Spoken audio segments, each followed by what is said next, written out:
All right, so I'm going to be doing Trusting God in Hard Times, Lessons from the Life of Elijah. This is part 2. I already read part 1 earlier.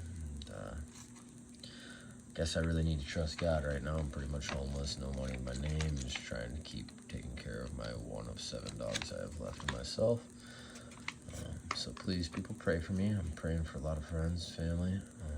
Anyways, Chapter 2, Times of Courage. Our initial glimpse at Elijah shows him to be a man of courage. Courage that comes to those who live in God's presence. Elijah, the Tishbite, who lived among the inhabitants of Gilead, stood boldly before the king and declared to Ahab, "As the Lord God of Israel lives, before whom I stand, there shall not be dew nor rain these years except at my word." That's from 1 Kings 17:1. With these few words, Elijah stepped into the pages of the Bible and right into the middle of the hornet's nest. Israel's economy was based on agriculture. Now, in response to Elijah's prayer, God was about to withhold the seasonal rains from the people who needed them to grow their crops. Why? This was a wake-up call to his people. It was a moment of corrective judgment.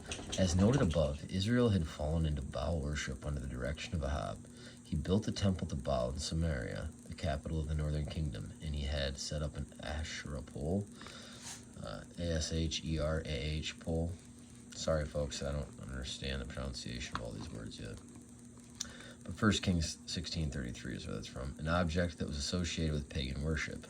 Ahab bowed before false gods who could do nothing either way about rain or drought. Elijah's pronouncement of an upcoming drought set up a direct contrast between his God and the one Ahab chose. Baal was the fertility god, and he was also referred to as the rainmaker god. No, not so, Elijah's word suggests. Jehovah is in charge of the water that falls from the sky. He seems to be saying, and he's going to prove it. The removal of rain in an already dry climate would be a crippling blow to the agricultural-based community, but God was about to demonstrate to the people that it was far more important to trust him than to have refreshing and life-giving rains. As the corrective hand of God was about to fall upon his people, Elijah, a nobody from nowhere, stepped boldly into the palace of King Ahab to speak truth in the halls of power. Ahab's sin. When the northern kingdom of Israel and the southern kingdom of Judah separated after the time of Solomon's rule, Jeroboam became king of the north and Rehoboam took charge in the south.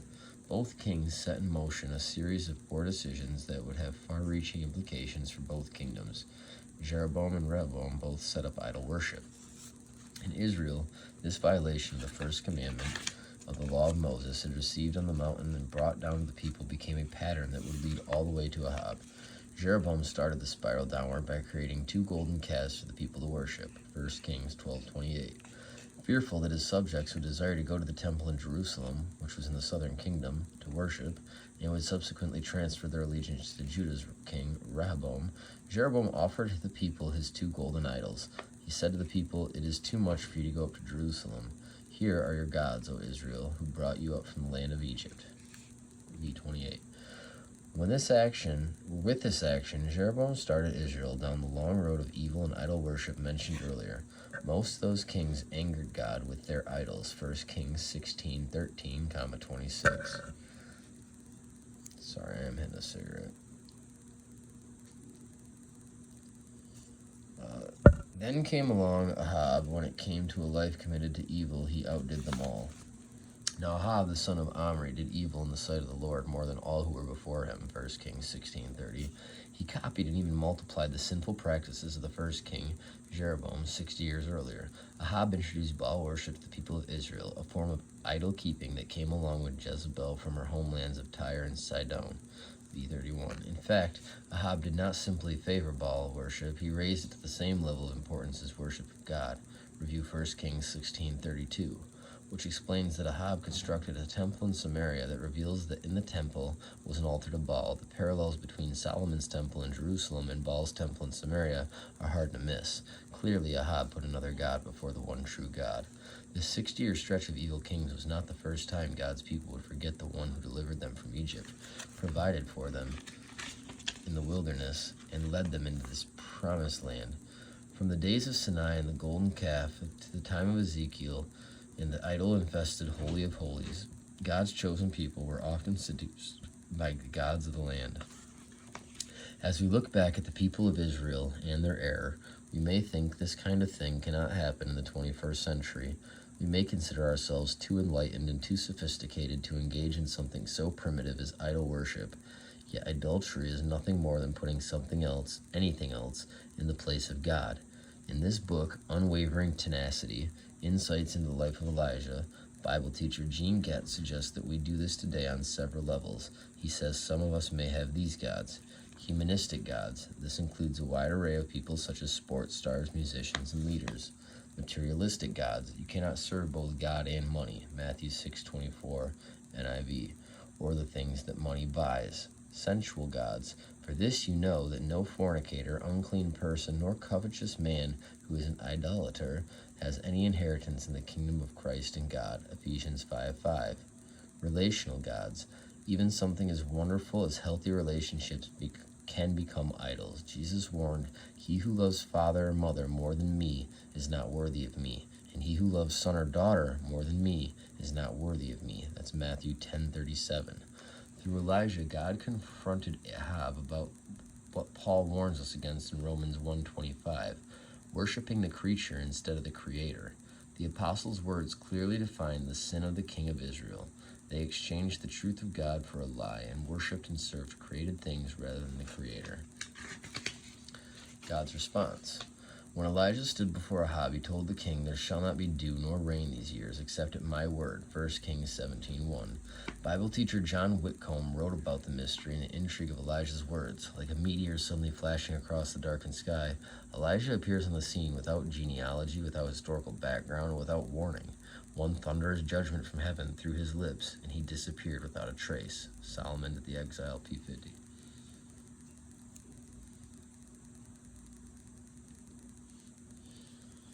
All right. We don't see Ahab's immediate response. We don't find out if Elijah was run out of the palace by the guards. According to the biblical record, 1 Kings 17, he simply spoke his God-sent message and was gone.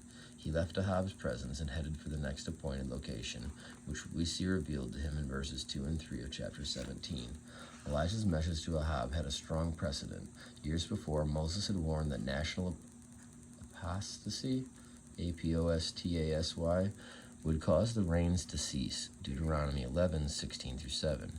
He told the people, "Take heed to yourselves, lest your heart be deceived, and you turn aside and serve other gods and worship them, lest the Lord's anger be aroused in you, and he shut up the heavens so that there be no rain, and the land yield no produce, and you perish quickly from the good land which the Lord is giving you." VV 16:17. God was reminding Moses and the people on his day that he was in charge of the seasonal rains that allowed the people to grow their crops and live. His ability to control this aspect of their lives would have had at least two messages to them. First, it would remind them that it was the one true God who is in charge, not Baal, the god of many Canaanites. Second, it would remind the people that if God was actively involved in their lives, he expected obedience from them. Despite the repeated warnings, though Israel had been unfaithful to her God, so as Ahab had been warned, God's blessings on the land would be suspended. Under Ahab's watch, the land would experience more than 3 years of drought. Elijah's prayer. James 5:17-18 tells us that the prayer was the means God used to signal and release these events of judgment on the land of Israel. It's amazing that a seeming nobody like Elijah could have the kind of spiritual boldness and courage that would allow him to be such a successful prayer warrior. Remember that James tells us he was a man with a nature like ours. This was an important distinction to make in the New Testament era. Elijah was undoubtedly one of the most hallowed, hysterical characters among the people of James' day. When James told his readers that they and Elijah were of the same nature, that Elijah was a man just like us, as one translation puts it, he was emphasizing that this great Old Testament man was no different from each of them. James' readers then... I got low battery on the phone, guys, so I'm going to end part 2 here soon. James' readers then and believers today are being encouraged that they could have a prayer life just as effective as did the one enjoyed by this great figure in biblical history. While no mention is made of Elijah's prayer in 1 Kings, we learn from what James tells us that Elijah met 3 prayer criteria when he offered up his petition to God during hard times. James is saying that we should emulate these measures as we pray. First, James alluded to the fact that Elijah was a righteous man, v16. He was a person just like us, but he was clearly godly. be righteous does not mean that Elijah was perfect. It means that when Elijah prayed, he had confessed his sin and had been forgiven. He was in good standing with God, the author of righteousness. Second, James tells us that Elijah prayed earnestly for the rain to be withheld, and it was. He prayed earnestly that it would not rain, and it did not rain on the land for 3 years and 6 months, B17. The essence of verses 16 and 17 tell us that both power of prayer and the usefulness of prayer. Prayer is powerful, and intense praying is what Elijah did, and it worked. Third, Elijah also prayed specifically. He prayed that there would be no dew or rain, no moistening at all. The answer to his prayer was in the dry details of the drought that followed. Funny. For 3.5 years, God used the prayers of a man like us to confront some people who had drifted away from his love. Applying it, Elijah understood the power of prayer, and he practiced it, giving us some key questions to consider. 1. Do we think that our effectiveness for God is dependent on our talents or position, or are we dependent on God himself? 2. Do we see the true God as the one and only object of our worship, or are our hearts and minds clouded by other gods? And 3. Do we live in the reality of the resource of prayer through which God can do amazing things according to his will? Alright, that was chapter 2, so I'm going to take a break and finish this cigarette that's more than half burned in that time and get back with you folks. I also have low battery, so I need to charge it for a second, but love you all. Appreciate anyone listening and sharing this stuff. I could care less how many shares or likes it gets, though. I'm just doing this for me, and if it can help one other person out there and plant a seed, well, I'm pretty happy with what that's done. So thanks you again, and appreciate anyone willing to share and like this for me and get the word out there faster. It's crazy times we're living in, folks, and prayer and Jesus and God up above is the only thing that can get us through this. Science can't make the answers anymore.